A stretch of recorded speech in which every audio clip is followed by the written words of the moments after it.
حیات میں کچھ پوچھ رہی ہوں۔ منال کہاں ہے؟ فائزہ بیگم نے تقریباً جھنجھوڑ دیا تھا۔ مجھے نہیں پتا ماما، آپ ہی بس یہی کہہ کر گئی تھیں 10 منٹ میں آ رہی ہوں، جب تک سنبھال لینا، نکاح سے پہلے پہلے آ جاؤں گی، جانا بہت ضروری ہے، میری دوست کی زندگی اور موت کا مسئلہ ہے۔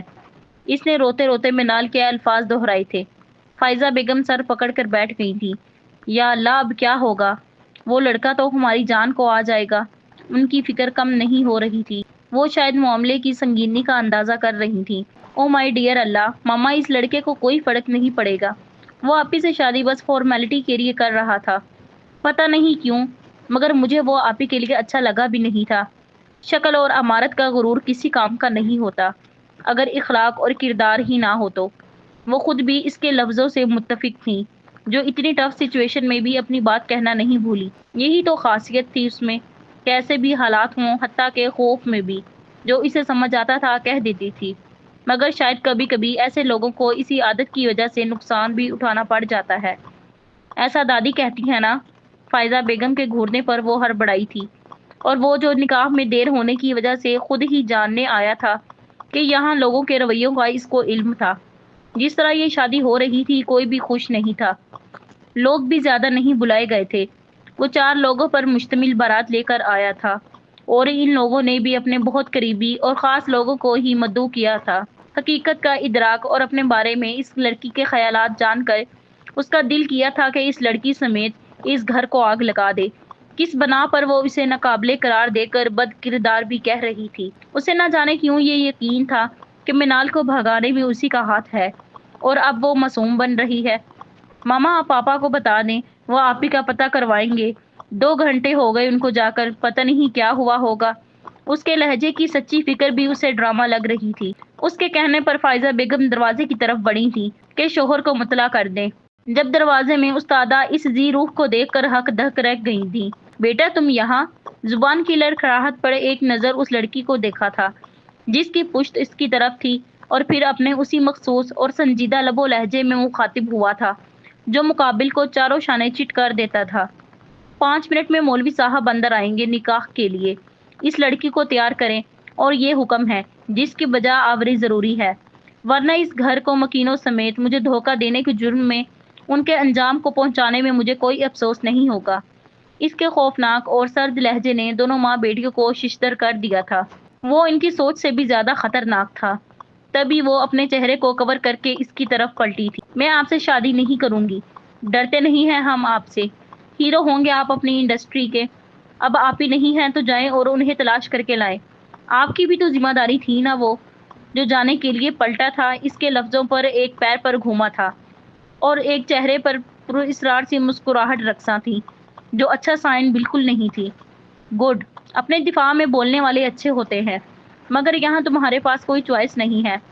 پور گرل، اس نے ایک نظر اس ڈھکی چھپی لڑکی کو دیکھا تھا جس کی حقیقت واضح نہیں ہو رہی تھی، مگر آواز بتا رہی تھی کہ کم عمر ہے، مگر اس سے شاید اسے کوئی بھی فرق پڑنے والا نہیں تھا۔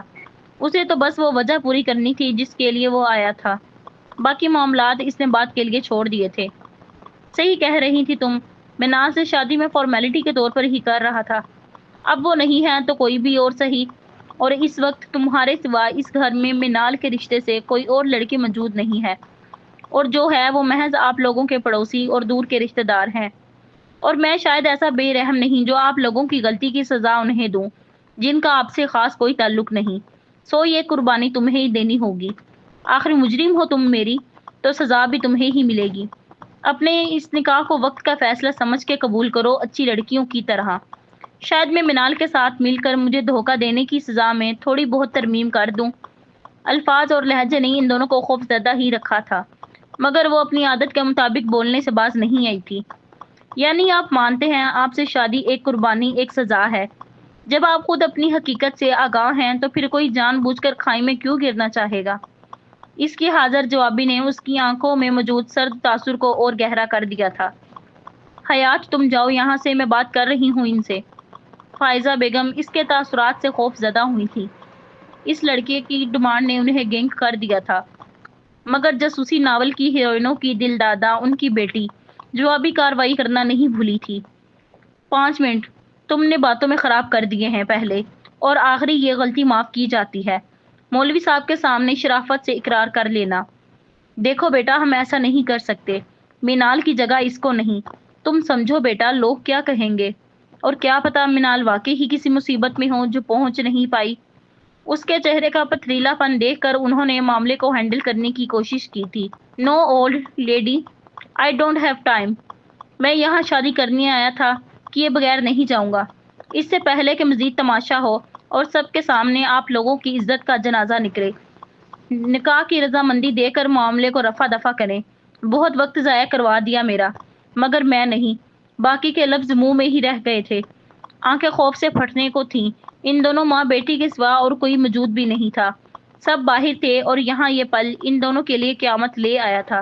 جب اس کی ماں کی کن پٹی پر گن رکھی گئی تھی، مما نہیں، اس کی چیخ بے ساختہ تھی، چھوڑی میری مما کو۔ اس نے اس کا ہاتھ ہٹانے کی کوشش کی تھی، خوف اس قدر تھا کہ وہ اپنی ماں کے سفید پڑتے چہرے کو بھی نہیں دیکھ پائی تھی۔ مجھے منظور ہے شادی آپ سے، میری مما کو چھوڑے۔ حیات چپ اور جاؤ اپنے پاپا کو بلا کے لاؤ۔ اس کے اقرار نے جیسے اس کی ماں کو خواب سے جگایا تھا۔ میں تمہیں اس جیسے کم ظرف شخص کے حوالے کبھی نہیں کروں گی، تم جاؤ۔ مگر وہ ٹس سے مس نہیں ہوئی تھی، کوئی اس کے سامنے نہیں ڈٹ پائے گا۔ شاید اسے یقین ہو گیا تھا کہ وہ بپھرا ہوا شیر ہے۔ اپنے شوہر کو آپ کس طرح قائل کرتی ہیں ڈونٹ کیئر، مگر نو مور ٹائم۔ وہ لمبے لمبے ڈگ بھرتا نکلتا چلا گیا تھا۔ اور پھر کس طرح فرحان صدیقی صاحب کو راضی کیا گیا، کیسے نکاح ہوا، کون آیا کون گیا، اسے کچھ بھی خبر نہیں ہوئی۔ یہ پہلا حادثہ تھا جس نے اس کے حواس مکمل طور پر گم کر دیے تھے۔ سب فیملی ممبرز تھے، رسوائی کا خوف نہیں تھا، مگر ایک بیٹی کے غائب ہونے اور دوسری کے قربان ہونے نے ان مکینوں کی کمر توڑ دی تھی۔ اپنے عزیزوں کے غمزدہ چہرے اور جھکے سروں کو دیکھ کر اس کا دل چاہا تھا اس کی گن لے کر 6 کی 6 گولیاں اس کے سینے میں اتار دے، مگر ایسا صرف وہ سوچ سکتی تھی۔ ہماری بچی کو اس کے نہ کردہ گناہوں کی سزا مت دینا۔ آج تم نے ایک باپ کو کمزور کر دیا ہے۔ امید تو نہیں، پھر بھی ہاتھ جوڑتے ہیں ہم تمہارے سامنے، ہماری بچی تمہارے مقابلے بالکل بچی ہے۔ دادی کی التجاؤں پر مذاق اڑاتا اس کا لہجہ وہاں موجود لوگوں کو اس کی شفافیت کا یقین دلا گیا تھا۔ دادی اور ماں اپنی بیٹی کو لپٹائے رو رہی تھیں۔ حیات اللہ کی امان میں جیا میرے بچے، یا اللہ مدد کرنا تیرے رحم کے ساتھ۔ سیٹ کی پشت سے سر ٹکایا تھا اور پھر اس کی ہمت جواب دے گئی تھی۔ کیا وہ واقعی ظالم تھا؟ فلم انڈسٹری کا موسٹ وانٹڈ ہیرو نوفل احمد خان، جو ایک انجان معصوم لڑکی کو گن پوائنٹ پر نکاح کر کے لے جا رہا تھا۔ بے فکر زندگی، ہر غم سے آزاد، ماں باپ کی آنکھوں کی ٹھنڈک، دادی کی جان، اپنے بھائی کی دوست اور رازداں، اپنے ماں باپ کی دوسری مگر اکلوتی اولاد، بھائی ہونے کے بعد اکلوتی کیسے؟ کیونکہ پہلی اولاد اس کی پھوپھی کی 5 سال تک کی بے اولادی دیکھ کر انہیں دے دی، اور پھر اس کے بعد 2 سال بعد اللہ نے انہیں 2 جڑواں بیٹوں کی نعمت سے نوازا، مگر انہوں نے بھتیجے منال کو واپس نہیں کیا کہ اسی کی برکت سے ان کی سونی گود بھری ہے۔ بیٹیوں سے زیادہ وہ اسی کو چاہتی تھیں، اور پھر 6 مہینے اسے اپنا دودھ پلا کر حقیقی بیٹی کر لیا، اور اب وہ تھی اپنے ماں باپ دادی کی واحد جمع پونجی۔ اس کے بعد اس کی ماں دوبارہ ماں نہیں بن پائی تھی، وہ اکیلی ان کی زندگی کا واحد مرکز تھی، جہاں یہ سارے رشتے ایک جگہ آ کر رک جاتے تھے۔ اسی لیے اس کے باپ نے اس کا نام حیات فرحان صدیقی رکھا تھا، اور پھر اس کی پھوپھی نے اپنے جڑواں بیٹوں میں سے ایک بیٹا اس کی ماں کو دے دیا تھا، جو 1.5 سال کی عمر میں ان کے پاس آیا تھا۔ وہ اس سے 1 سال بڑا تھا، اور اس کے بعد وہ اس کا نہ صرف دودھ شریک بھائی بنا تھا بلکہ خون کا بھی رشتہ بن گیا تھا۔ جب بچپن میں ہی اس کے خون میں انفیکشن کی وجہ سے اس کا خون بدلوانا پڑا، جو کہ فرحان صدیقی کا شفاف خون تھا، اور اسے بھی وہی اہمیت حاصل تھی جو اس کی تھی، اور اس کا نام اس کی ماں نے اریج سے بدل کر احمد رکھا تھا۔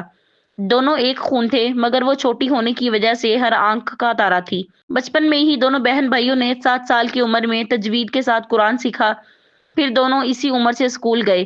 ان کی ذہانت کو دیکھتے ہوئے انہیں ان کی عمر کے مطابق کلاس میں لے لیا گیا۔ دونوں نے کبھی کوئی سہیلی یا دوست نہیں بنائے، دونوں میں خوب دوستی تھی۔ SSC کے ساتھ ہی احمد کا قرآن حفظ بھی مکمل ہو گیا تھا۔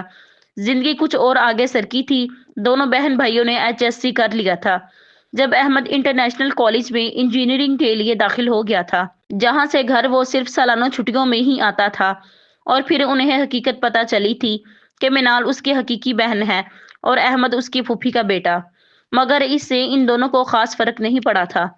ہاں، مگر اس کی اپنی کزن جو کہ بہن تھی، محبت کچھ اور بڑھ گئی تھی۔ 3-4 سالوں کے وقفے سے ان کا ملنا ہوتا تھا، کیونکہ اس کی پھوپھی دبئی میں زیر قیام تھی، اور پھر پھوپھا کی وفات کے بعد وہ لوگ ہمیشہ کے لیے انڈیا آ گئے اور ان کے ساتھ والا فلیٹ خرید لیا۔ انڈیا آنے کی دوسری اور بہت خاص وجہ منال کی اس لڑکے سے شادی کی ضد تھی جسے اس کا گھرانہ قبول کرنے کو تیار نہیں تھا۔ اس سے اس کی ملاقات دبئی میں ہی ہوئی تھی، مگر اس کی رہائش ممبئی میں تھی۔ دونوں بہنوں میں زمین آسمان کا فرق تھا۔ حیات جتنی چھپی ہوئی تھی، منال اتنی ہی کھلی ہوئی۔ جس کا لباس مردوں سے مشابہت رکھتا تھا، سب کے بہت سمجھانے پر بھی وہ اس لباس کو ترک نہیں کر پائی تھی۔ ہاں، مگر اتنا ہوا تھا کہ اس نے ہاف ٹی شرٹ کی جگہ کرتے کو دے دیا تھا، مگر دوپٹہ ابھی نادارد تھا، اور اس کی دوسری اور تکلیف دہ کمزوری وہ چمکنے والی چیزوں پر جلدی فدا ہو جاتی تھی اور پھر انہیں حاصل کرنے کے لیے کچھ بھی کر گزرتی، اور اس کی اسی ضد کی وجہ سے اور سب کو خودکشی کی دھمکی نے آخر اس لڑکے کو قبول کرنے کی حامی بھر لی جسے وہ کبھی بھی قبول نہیں کرنا چاہتے تھے۔ اور منال کا کہنا تھا کہ وہ دنیا کی سب سے لکی گرل ہے جسے اس لڑکے نے پرپوز کیا، جس کے پانے کے خواب ہر لڑکی کی آنکھ میں سجے ہوتے ہیں، جو لوگوں کی پہنچ سے ایسا دور ہے جیسے چاند۔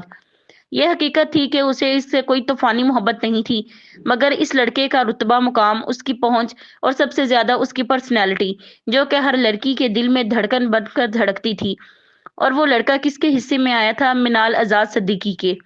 اس کا کہنا تھا کہ وہ ڈیزرونگ ہے کہ اس کو وہ لڑکا ملے جو ہر آنکھ، ہر دل کی طلب ہے، اور وہ کون ہے؟ دنیا کا جانا مانا نوفل احمد خان، جس کی منظور نظر لاکھوں لڑکیوں میں منال آزاد صدیقی ٹھہری تھی۔ مگر ہوا کیا تھا؟ وہ منال کو تو نہیں ملا تھا جو اس پر بری طرح فریفتہ تھی اور جس کے حصے میں آیا تھا۔ وہ اس سے اس قدر نالا تھی کہ وہ اسے کسی لڑکی کے قابل ہی نہ جانتی تھی۔ قسمت نے کیسا ہیر پھیر کیا تھا اس کے ساتھ، جس کے گرداب میں وہ الجھ کر رہ گئی تھی، اور ایک ایسے لڑکے کے ساتھ اس کی زندگی سوالیہ نشان بن کر رہ گئی تھی۔ وہ بہت بہادر نہیں تھی تو کمزور بھی نہیں تھی، بلا جھجک اپنے خیالات لوگوں تک پہنچانے اور انہیں عاجز کرنے میں ماہر تھی۔ کبھی غلط کے آگے نہ جھکنے والی کی زندگی نوفل احمد خان کے ساتھ کیسے گزرے گی؟ کیا خیال نہ تھا اس کے دماغ سے چمٹ کر رہ گئے تھے۔ گاڑی ایک جھٹکے سے رکی تھی اور ساتھ ہی اس کے خیروں کا تسلسل ٹوٹا تھا۔ چونک کر ادھر ادھر دیکھا تھا۔ ممبئی جوہو کے سب سے پوش ایریے میں ایک 14-15 فلور کی بلڈنگ کے اندر گاڑی رکی تھی، مہنگے ترین علاقے میں، جہاں ایک روم کچن ہال کے گھر کی قیمت بھی کروڑوں میں ہوگی، وہاں وہ کھڑی تھی، اس بلڈنگ کے نہ جانے کس گھر کے مالک کی بیوی کی حیثیت سے، جہاں رہنا وہ لوگ کبھی بھی افورڈ نہیں کر سکتے تھے۔ طارق، تم فیصل سے مل کر مجھے رپورٹ کرو کہ اس کا کام کہاں تک پہنچا، اور ہاں، مجھے کل تک بالکل بھی ڈسٹرب نہ کیا جائے، کل پروموشن کے لیے جانا ہے، کل تک کا کام تمہارے اور فیصل کے ذمہ۔ ڈرائیور کو ہدایت دیتا وہ اپنے چہرے پر رومال باندھ رہا تھا، سر پر کیپ لگائی تھی، پھر جیکٹ اتار کر سمپل شرٹ میں باہر نکلا تھا۔ بی بی، کیا تم یہاں 21 توپوں کی سلامی کا انتظار کر رہی ہو جو تمہارا ویلکم کریں؟ وہ جو آنکھیں پھاڑے اس کی عجیب و غریب کاروائی دیکھ رہی تھی، بری طرح ٹھٹکی، دھیرے سے دروازہ کھول کر باہر آئی۔ ان دونوں کے اترتے ہی ڈرائیور اس کی ہدایت پر گاڑی بھگا کر لے گیا تھا۔ وہ بغیر کچھ کہے لفٹ کی طرف بڑھ گیا تھا، جس کی تقلید اس نے بھی کی تھی۔ لفٹ 14ویں فلور پر رکی تھی، یعنی بلڈنگ کا آخری فلور۔ پورے فلور پر بس ایک ہی بڑا سا دروازہ تھا۔ یا اللہ، پورے فلور پر انہی کا گھر ہے؟ اگر یہ مجھے ٹارچر کریں گے تو کوئی ہیلپ کے لیے بھی نہیں آئے گا۔ یا اللہ، کہاں پھنس گئی؟ اپنے ہی خیالوں میں گم اسے خبر ہی نہ ہوئی کہ وہ دو آنکھیں بڑی غور سے اسے دیکھ رہی ہیں۔ تو پھر کیا سوچا کیا بنا سکتی ہو یہاں؟ اس کے پورے فلور پر نظر دوڑانے پر چوٹ کی تھی۔ اس نے بھویں اچکا کر اس کی طرف دیکھا تھا، جو گھر کے اندر بھی داخل ہو گیا تھا۔ رومال اور کیپ ہٹ گیا تھا۔ ایک پل کے لیے اس کی آنکھوں میں ستائش ابھری تھی۔ منال آپی صحیح فدا تھی ان پر۔ بیوی، جس طرح تم اس فلور پر غور کر رہی ہو، اس سے یہی لگ رہا ہے جیسے نئی تعمیر کا کام تمہیں ہی کرنا ہے۔ کیا ارادہ ہے پھر؟ نوفل احمد خان تمہیں خود اندر آنے کی دعوت دیتا ہے۔ چلو اندر آؤ، اس سے زیادہ پروٹوکول ڈیزرو نہیں کرتی تم۔ کچھ دیر پہلے کی شوخی غائب تھی۔ کھردرے اور اکھڑ لہجے میں کہتا اندر کی طرف بڑھ گیا۔ یا اللہ، کتنے رنگ ہیں ان کے، ابھی تو شروعات ہے۔ یہ بندہ کیا سوچ کر دیا مجھے؟ جتنا لمبے چوڑے خود ہیں ویسی ہی اکڑ اور غرور ہے۔ مجال ہے جو ذرا شرمندگی ہوئی ہو۔ وہ پھر سے خیالوں میں جا چکی تھی۔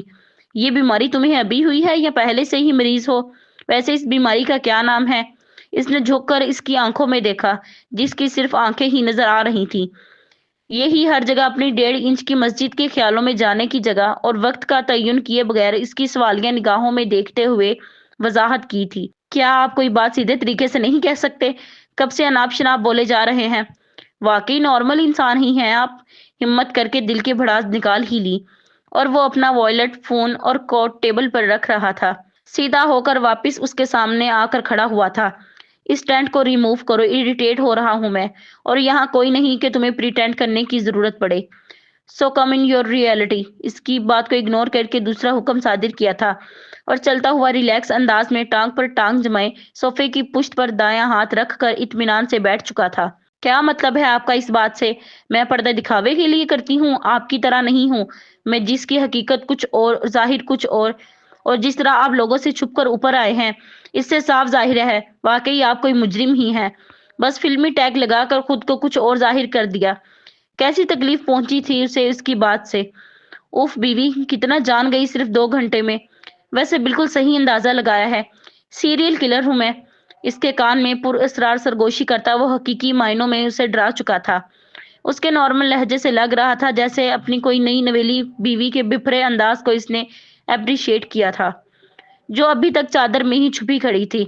جسٹ ریموو اٹ بیوی، اور کتنی دیر اس ٹینٹ کا ڈرامہ کرنا ہے؟ It's over now, I wanna see you, after all it's my right. اب اس کے آواز کی نرمی غائب تھی، صاف حکم تھا۔ اس کے سوال کو اگنور کرنے پر غصہ تو بہت آیا تھا، مگر اس کو خود کو سیریل کلر کہنے پر ڈر اپنی جگہ تھا۔ اوپر سے اس کے ساتھ اس پورے گھر میں اکیلی تھی۔ یا اللہ، کیا ہے یہ؟ خود ہی کچھ بھی بولتے ہیں اور وضاحت بھی نہیں کرتے، گھمنڈی کہیں کے۔ دوسرے کا سوال تو کوئی اہمیت ہی نہیں رکھتا۔ یا اللہ مدد کرنا، بس تو ہی اس زندان میں سہارا ہے، اور تو نے ایک سیریل کلر کی بیوی بنا دیا۔ دل ہی دل میں مخاطب ہوتے ہوئے وہ چادر سے خود کو آزاد کر چکی تھی۔ اپنے اوپر اس کی اندر تک جاتی نظروں کی تپش اس کو نروس کر رہی تھی۔ ہاتھوں کی کپ کپاہٹ واضح تھی، اور وہ جو اس پر نظر جمائے بڑے ہی ریلیکس انداز میں ٹانگ پر ٹانگ رکھے اور ایک ہاتھ صوفے کی پشت پر رکھے سر ٹکائے بیٹھا تھا، اس کو چادر سے باہر دیکھ کر فوراً سیدھا ہوا تھا۔